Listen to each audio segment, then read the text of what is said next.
भाकपा माले के गिरिडीह विधानसभा प्रभारी ने मंगलवार को शास्त्री नगर में कहा कि वाहन चेकिंग अभियान अच्छा है, किंतु चेकिंग के नाम पर आम जनता को परेशान करना जाती है। लगातार आम लोग इससे परेशान होते हैं। इसकी शिकायत लिखित रूप में माले ने डीटीओ को दिया था तो राहत मिली थी।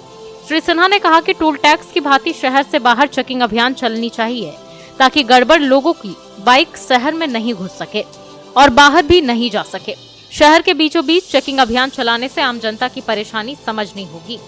राजेश सिन्हा ने कहा कि सरकारी विभाग के 4 चक्का और 2 पहिया वाहन को सबसे पहले चेक किया जाए। जांच के दौरान 80% गाड़ी का registration, insurance, licence, fitness fail मिलेगा तो ट्रैफिक इंचार्ज सबसे पहले सरकारी विभाग जैसे थाना, बिजली ऑफिस, नगर निगम ऑफिस, ब्लॉक ऑफिस व सभी सरकारी विभाग की गाड़ियों को भी चेक करवाएं।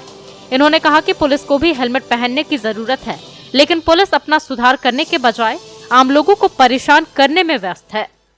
अभी आए दिन देखा जा रहा है कि जिस प्रकार से आम जनता का जो 2 व्हीलर चेक किया जा रहा है, मैं समझता हूं कि इसके पहले भी भाकपा माले ने यह कहा था कि सबसे पहले सरकारी विभाग के जितने भी गाड़ी हैं, चाहे 4 व्हीलर हो चाहे 2 व्हीलर हो, उसको भी जांच किया जाए।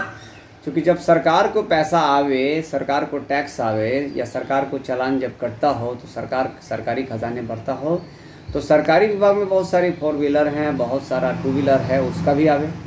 भाकपा माले एक सप्ताह के अंदर अगर इसमें सुधार नहीं होता है या उसमें, तो भाकपा माले परिवहन विभाग का जो ऐप है उसके ज़रिए कई सरकारी विभाग की गाड़ियों को खुद चेक करेगा और उस गाड़ी की स्थिति के बारे में बताएगा कि इसका इंश्योरेंस फेल है, इसका फिटनेस फेल है, इसका वगैरह वगैरह फेल है। क्योंकि जब आम जनता को परेशानी होती है तो ख़ास जो हैं उनको भी परेशान होने की खासा ज़रूरत है।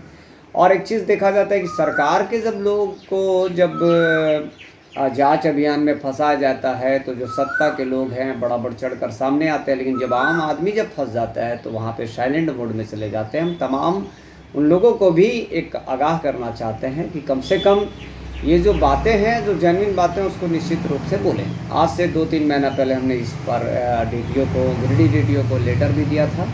उसमें रुकावट हुई थी, लेकिन फिर से उसी रेंज से, उसी स्टार्ट से तेज़ी से हो रहा है। अगर मान लीजिए टोटो की बात है तो उसका आप इंश्योरेंस बना रहे हैं तो उसका कागज़ अवेलेबल कराइए, एक बड़ा सा तैयारी करके, अनाउंसमेंट करके उसको जागरूक करिए। ऑटो की जो अगर नहीं इंश्योरेंस है उसमें अगर पकड़ते हैं तो उसका भी एक जागरूकता अभियान करके आप तैयारी करिए। हम इसके बारे में भी बताए थे।